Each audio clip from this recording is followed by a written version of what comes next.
Hello everybody and welcome. In this video I'm going to show you how to turn on and turn off your earbuds TOZO Tonal Dots. And we have two options how to turn on and turn off it.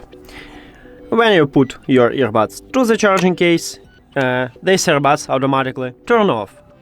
And when you remove them from the charging case, these earbuds turn on. But also we can use adjusters. At the back side of each earbud we have touch areas, and to turn off your headphones you need to press and hold both of your earbuds for at least 5 seconds. You can also check at the LED light. If you have the red LED light, it means that you turn off it, or by voice prompts. So press and hold.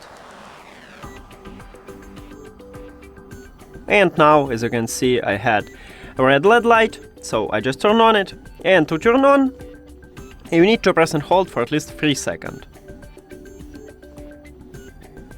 Here we go. And again, by the LED light or the voice prompt, we can check it. And that's it. Thank you for watching this video. If you found it helpful, please consider subscribing to the channel and leave the like on the video. See you later!